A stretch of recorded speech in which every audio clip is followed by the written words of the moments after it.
Alors, pour finir, les 3 dernières BD, alors celle-là, attention. Âme sensible, s'abstenir. C'est tiré d'un roman, Un léger bruit dans le moteur.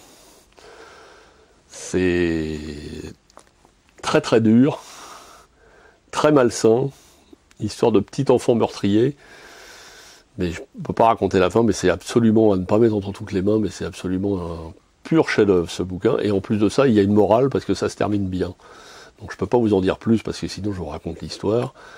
Mais c'est un petit garçon qui règle ses comptes avec toute sa famille et toutes les grandes personnes, qui le fait passer de vie à trépas, de page en page, jusqu'à sauver des mailles d'un gros méchant, une petite fille. Donc c'est pas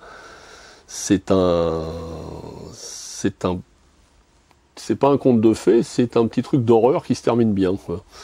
Mais ça fait 25 ans, 30 ans que je vends de la BD.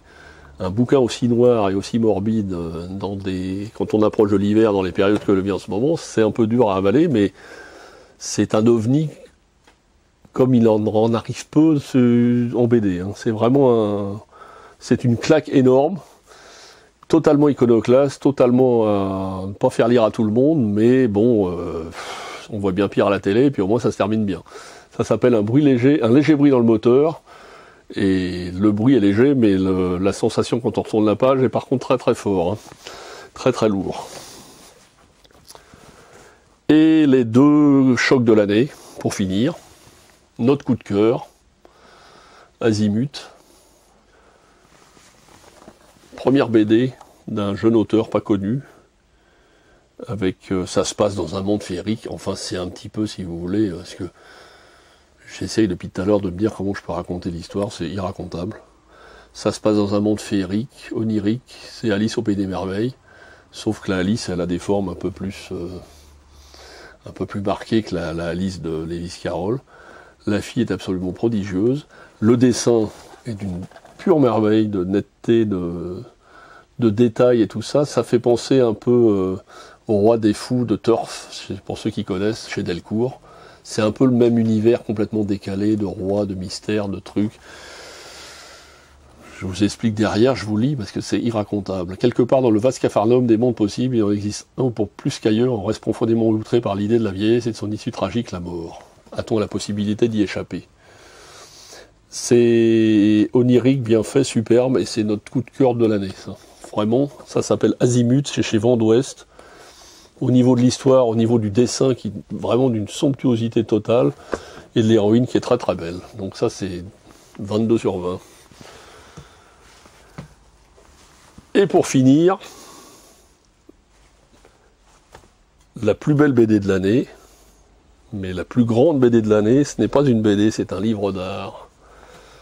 Les éditions Citadel Masno, dans leur fameuse collection L'art et les grandes civilisations, sortent leur 42e livre.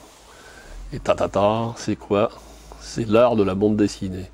C'est-à-dire que cette collection prestigieuse qui existe depuis 45 ans, qui a publié toute l'histoire des grandes civilisations et toute l'histoire de l'art à travers les siècles, de la préhistoire des Inuits jusqu'au XXe siècle, publie enfin le livre sur la bande dessinée, chef-d'œuvre, comme on dit, le 9e art.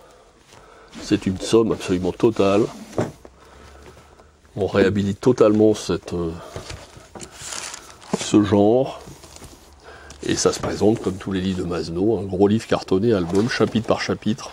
Une petite sérigraphie signée en plus en cadeau.